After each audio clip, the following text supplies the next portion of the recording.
종말에 대하여 네 번째 시간 말씀입니다. 네 번째 시간 말씀으로 달란트 비유를 봅니다. 이 달란트 비유는 비교적 익숙한 비유입니다. 세상 사람들도 달란트란 말을 쉽게 할 정도로 비교적 익숙한 비유인데요. 오해를 하기 쉽습니다. 잘못하면 이 경제 논리를 가지고 많이 남겨야 된다. 열심으로 인해서 많이 남겨야 인정받는 종이다라고 이렇게 접근하기 쉽습니다. 그러나 달란트 비유는 그런 뜻이 아닙니다. 그 달란트 비유를 잘 이해하기 위해서 예수님께서 왜 이 비유를 들려주셨는지를 먼저 보겠습니다. 바로 앞 24장을 보시면 24장의 내용이 뭐였습니까? 예루살렘 멸망과 세상 종말에 대한 말씀이었습니다.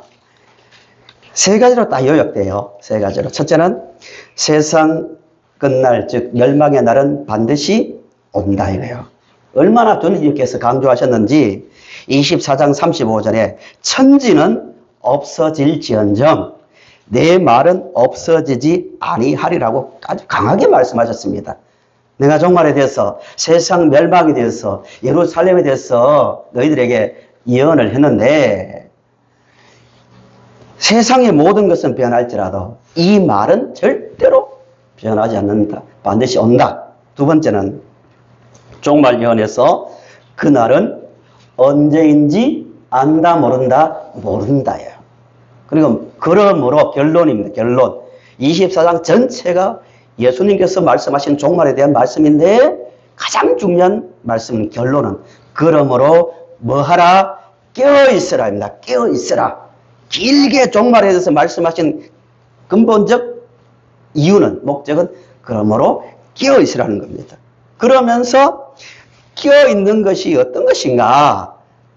깨어있는 삶이 어떤 삶인가를 말하기 위해서 25장입니다. 본문이 들어있는 25장 세 가지 비유를 들어요. 첫째는 2주 전에 보신 슬기로운 5 처녀와 어리석은 5 처녀의 비유, 첫째 비유. 두 번째는 오늘 본문 달란트 비유. 그리고 다음 시간에 배울 양과 염소의 비유가 나옵니다. 복습을 해볼까요?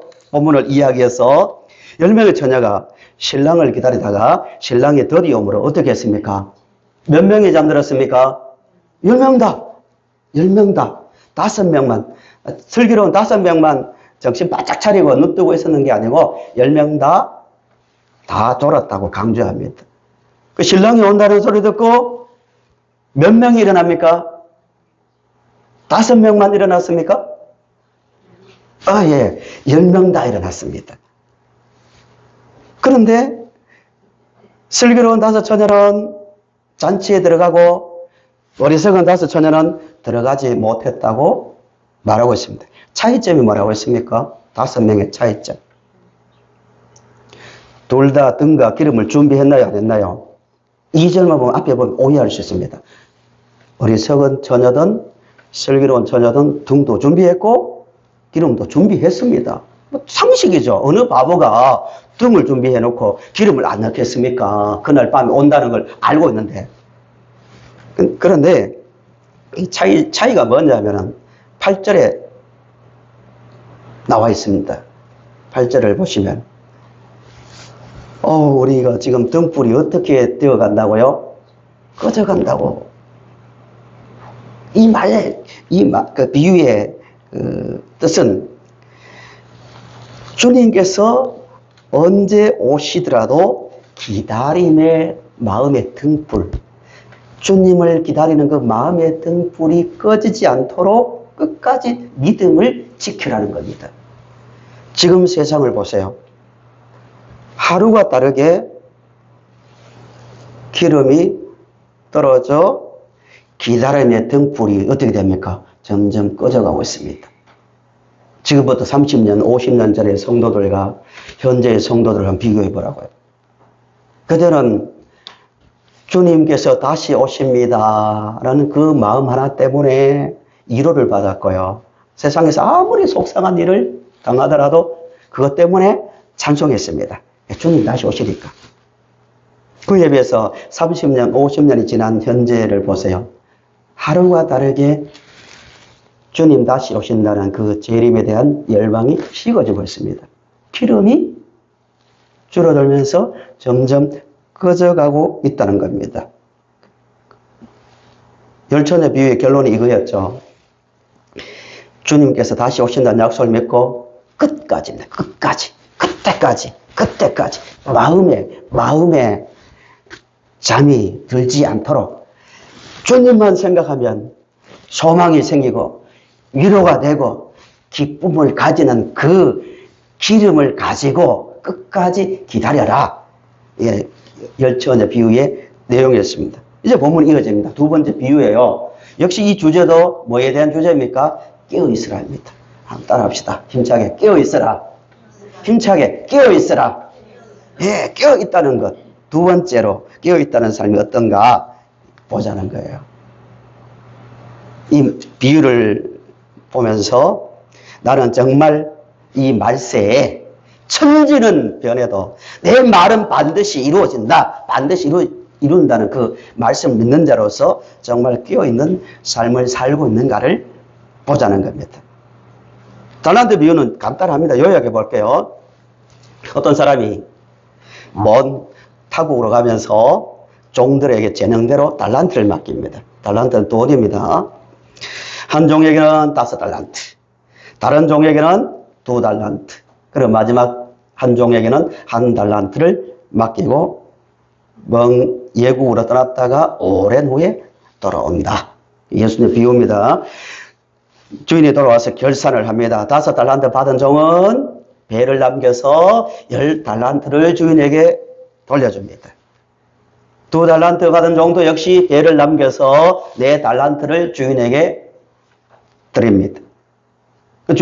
주인도 그 종들을 칭찬합니다. 참 충성된 종이다라고 칭찬하는데 문제는 이 1달란트 받은 종입니다. 1달란트 받은 종은 땅을 파고 그 당시 흔히 있었던 일입니다. 지금처럼 금융업이 발달하지 않았으니까 은행이 많지 않았으니까 땅을 파고 달란트를 땅 속에 감추어 두었다가 그것을 가지고 옵니다. 그래서 주인이 1달란트 받은 종을 책망합니다. 그리고 그것을 빼앗아 10달란트 받은 종에게 주고 1달란트 받은 종은 열처녀 비유처럼 마지막에 갔습니다. 바깥 어두운 데로 쫓겨나 슬피 울며 이를 갈게 된다는 비유입니다. 이게 비유 내용입니다. 이 비유를 바르게 해석하려면 이 비유의 초점이 어디에 있냐면은 1달란트 받은 종에게 있습니다. 1달란트 받은 종의 문제가 무엇인가를 말하기 위해서 이 비유를 들고 있습니다. 예. 1달란트 받은 종의 문제가 뭘까요? 생각해 보셨습니까? 이 종의 문제는 주인이 어떤 분인지를 몰랐습니다. 이게 비유의 목적입니다. 예, 1달란트 받은 종이 주인을 잘 알지 못했는가는 24절, 25절을 보세요. 주인에게 하는 말과 주인의 대답 가운데서 잘 드러나고 있습니다. 24절, 25절 이렇게 말합니다.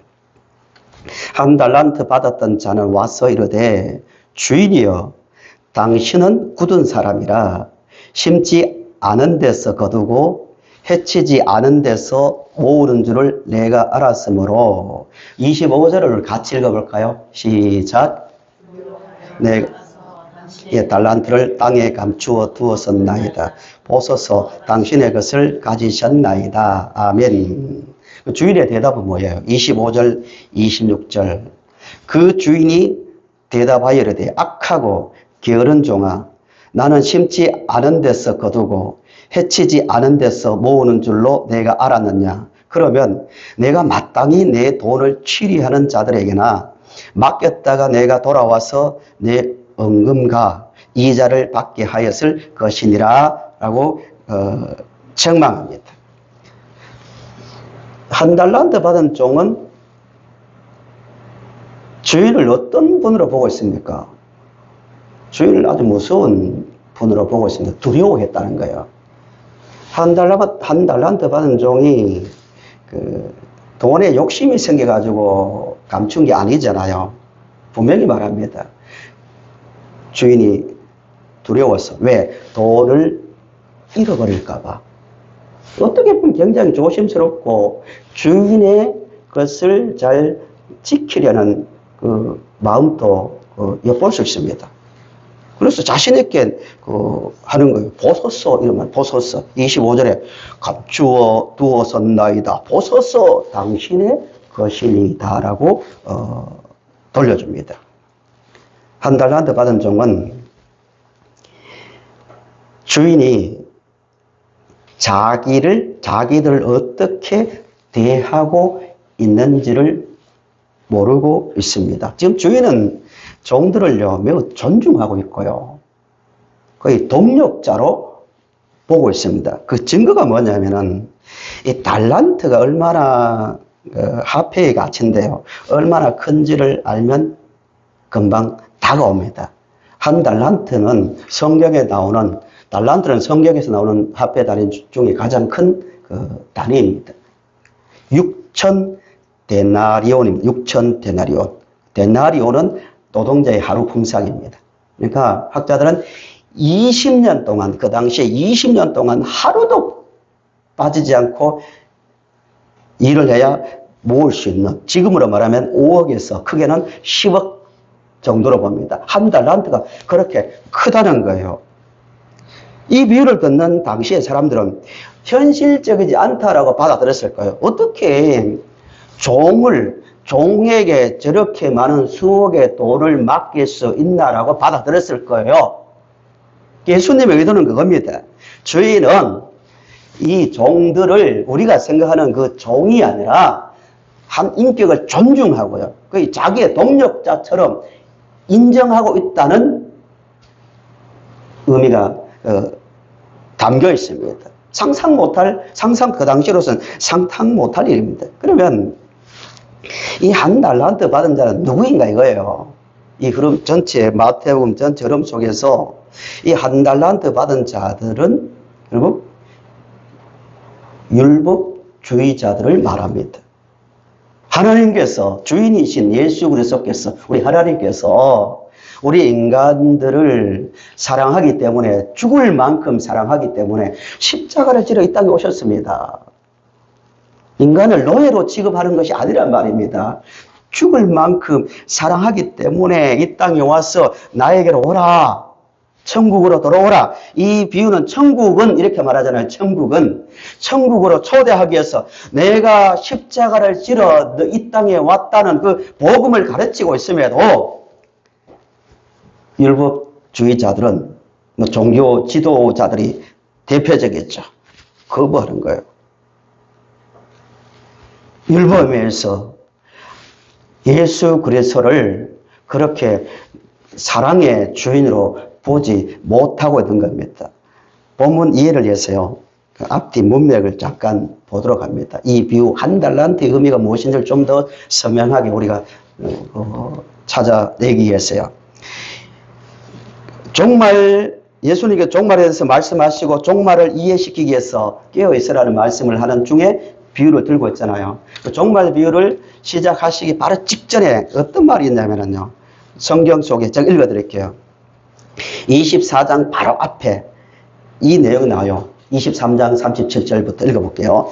예루살렘아 예루살렘아 선지자들을 죽이고 내게 파송된 자들을 돌로 치는 자여, 암탉이 그 새끼를 날개 아래에 모음같이 내가 내 자녀를 모으려 한 일이 몇 번이되나. 그러나 너희가 원치 아니하였도다.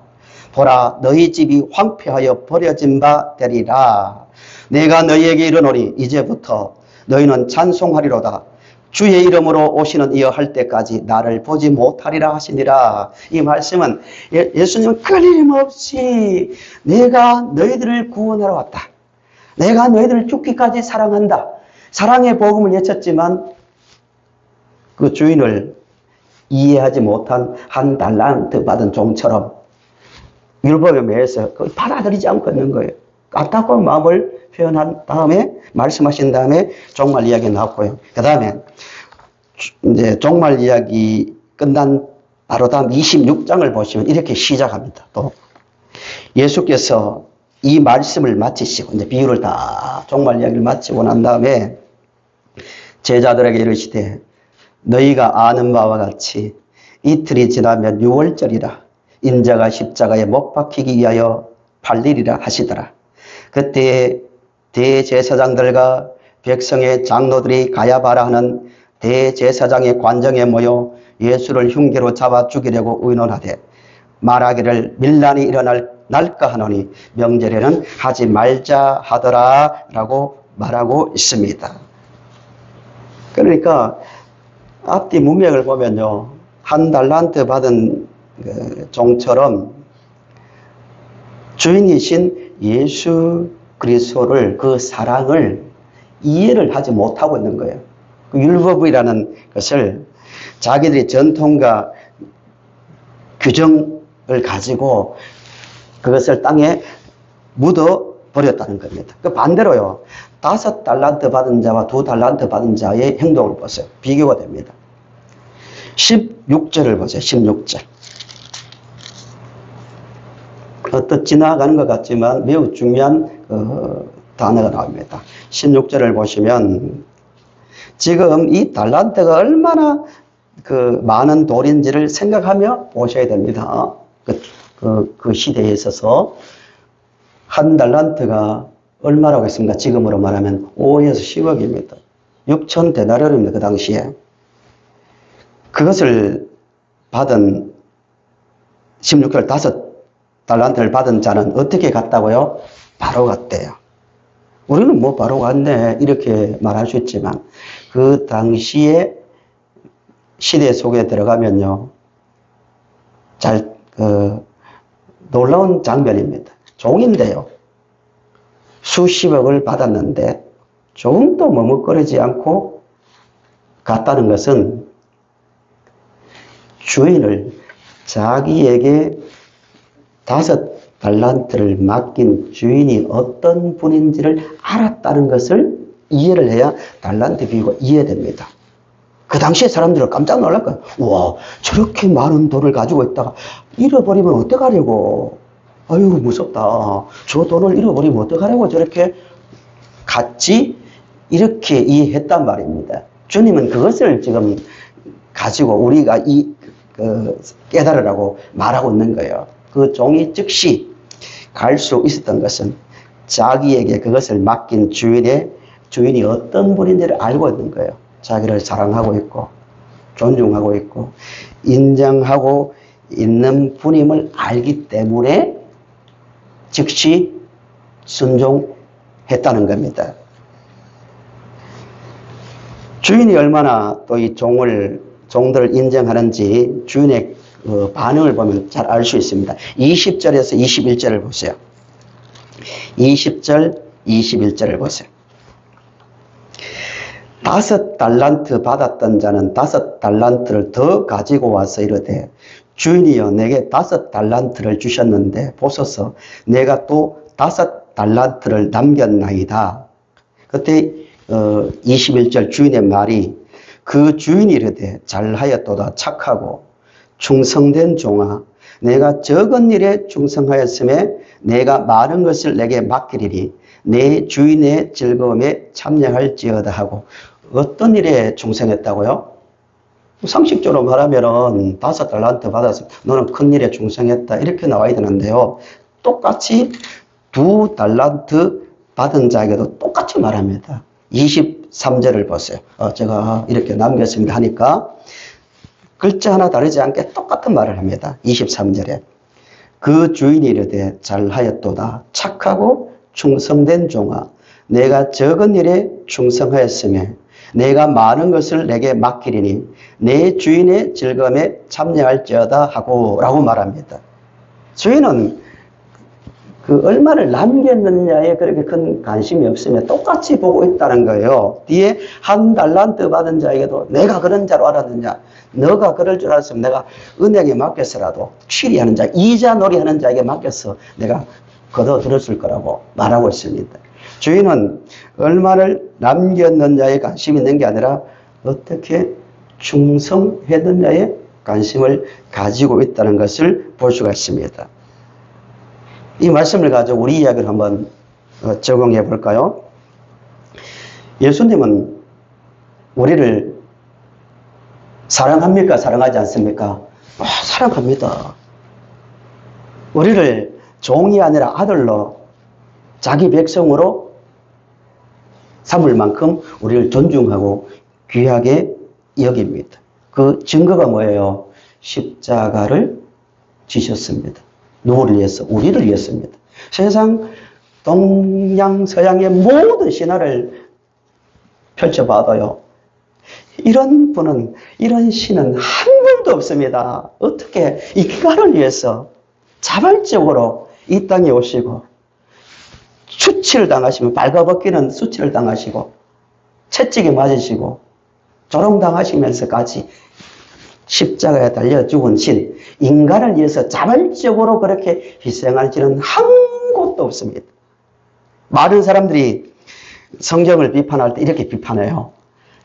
창세기보다도 훨씬 이전에 수백 년 전에 그 근처에 근동에 창세기가 비슷한 신화들이 많이 있다. 좀 똑똑하다고 하는 사람들이 그렇게 말합니다. 다 그 창세기는 하나님 말씀이 아니고 어떻게 된 거라고요? 주변에 훨씬 더 일찍 문화를 꽃피웠던 그 나라의 그 이야기를 짜집기 위해서 창세기를 만든 것이다 라고 이렇게 말합니다.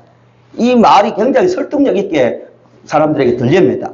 그 책이 먼저 있었으니까. 수백 년 뒤에 창세기가 나왔으니까.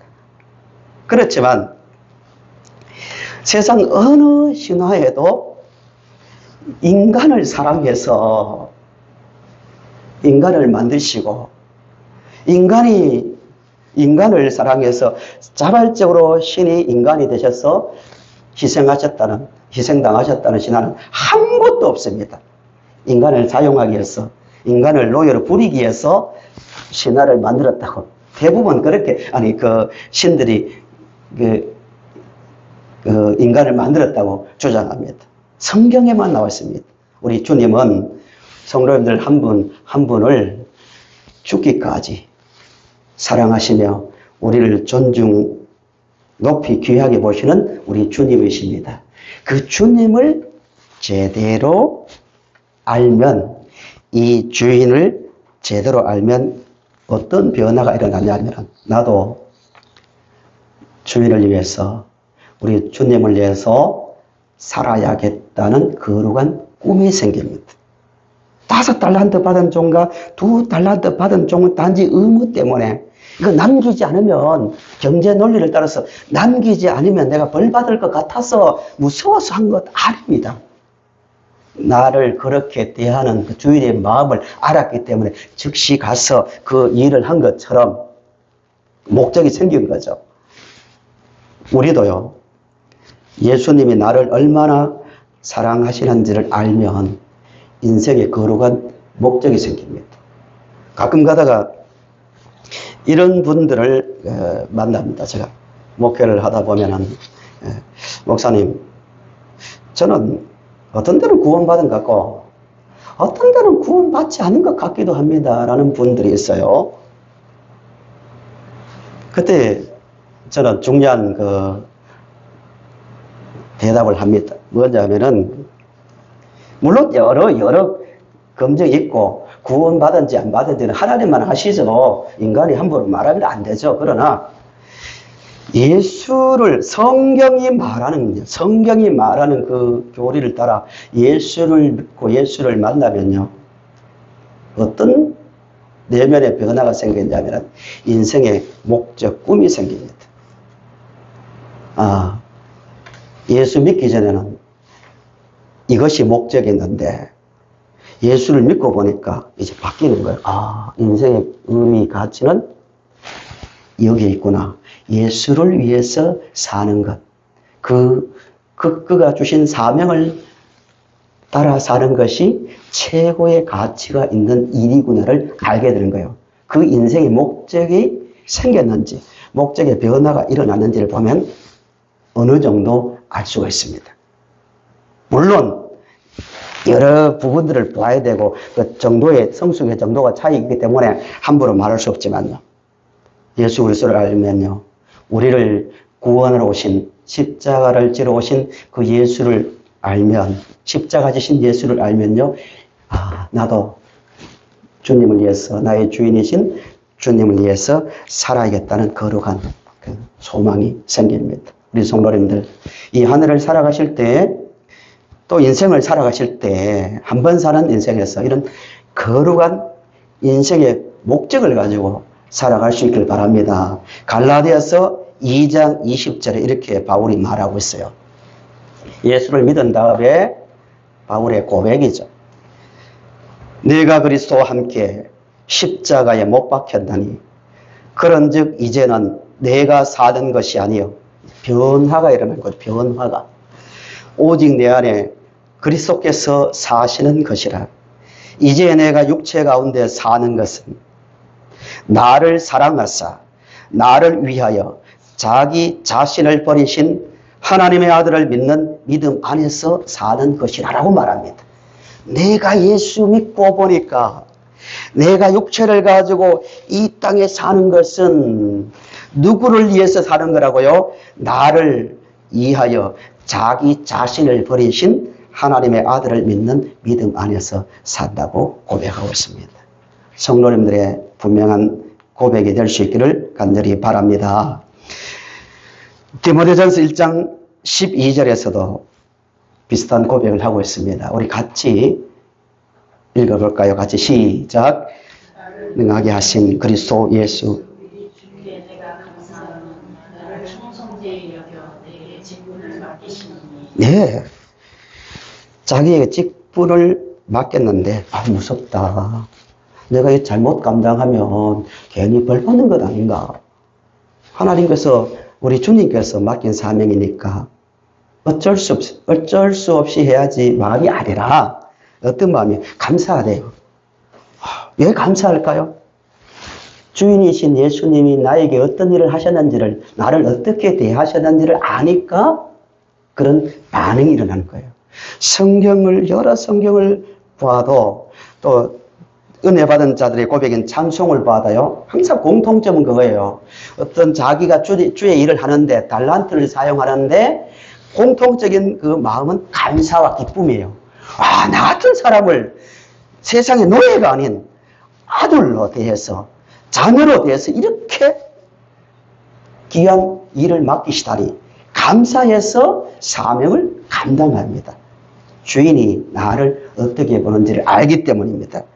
예를 한번 들어볼까요? 들으면 끝이 없지만 찬송가 597장을 보세요. 달란트 받은 자의 그 마음을 잘 보여주는 찬송이에요. 그 본문이 내용이 좀 어렵지만 이 찬송으로 정리가 될 수 있을 정도로 아주 이 가사가 은혜롭습니다. 597장을 보시면 달란트 받은 자의 그 마음을 잘 노래하고 있습니다. 이전에 주님을 내가 몰라 영광의 주님을 비방했다.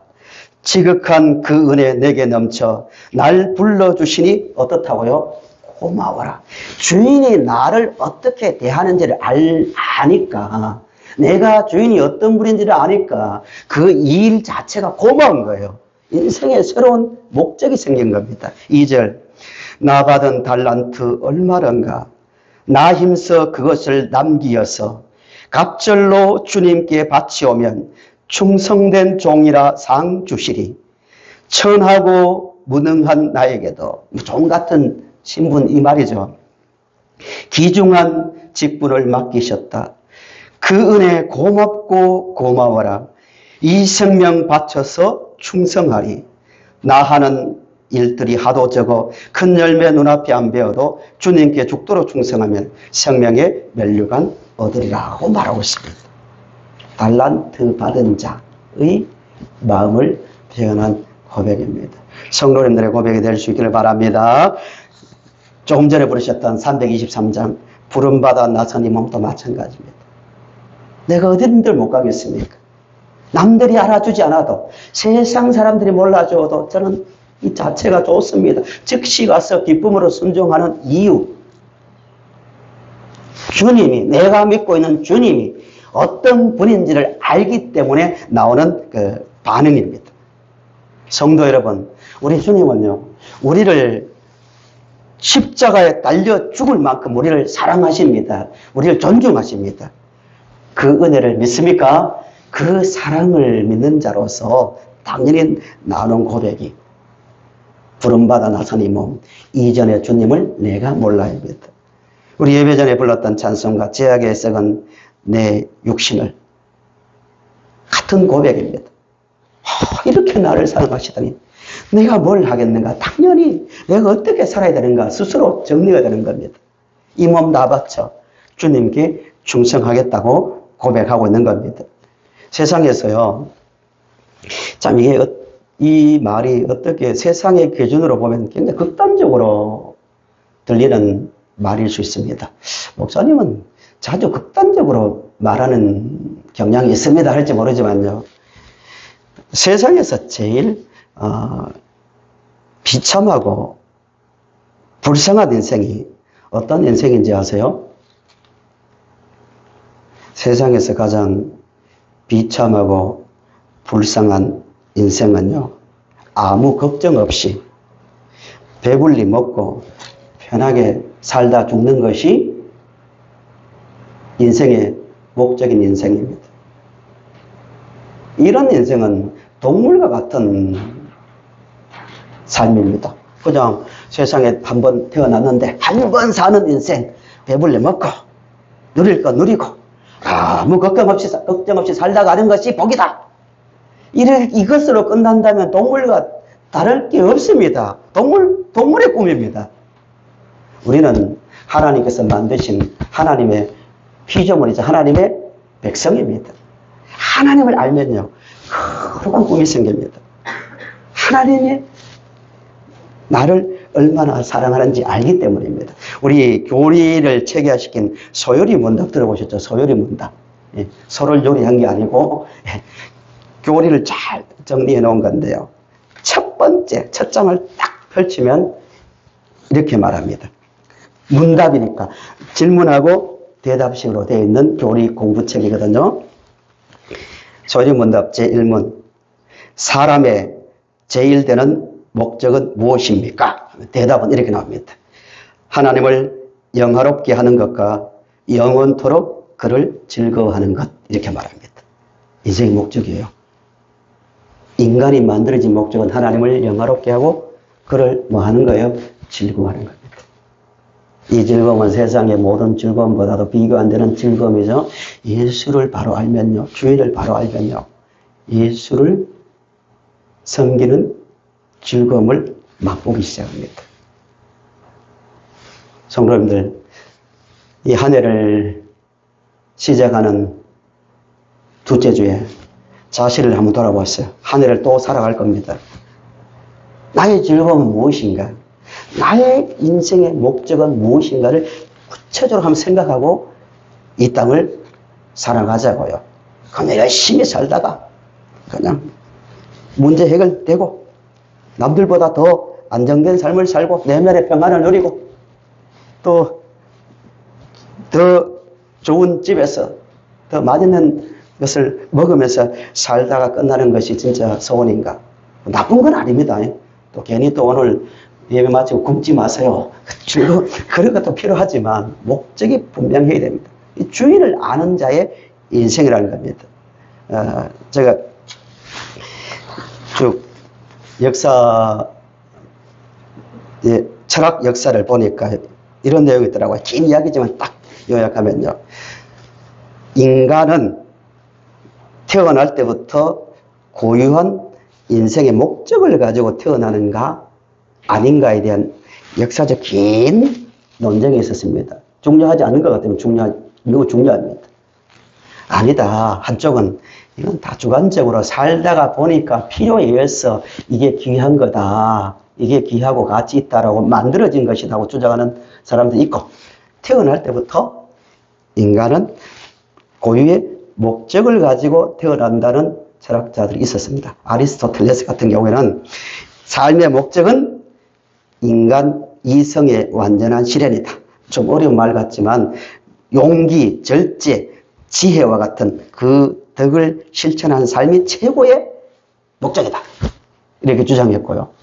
근데 칸트 같은 사람은 덕과 행복의 일치가 최고의 선, 이렇게 좀 이렇게 여러 주장을 했습니다. 그러다가 아니다. 그런 객관적 목적이 있는 것이 아니고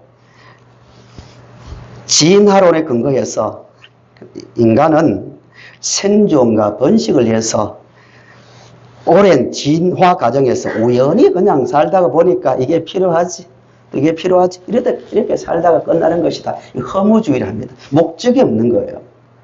의외로요, 잘못된 목적을 가지고 사는 사람들도 많지만요, 성경의 기준을 가지고 볼 때는 그 목적이 아닌데 그것을 목적으로 착각하고 살아가는 허무주의자와 같은 인생들이 많습니다.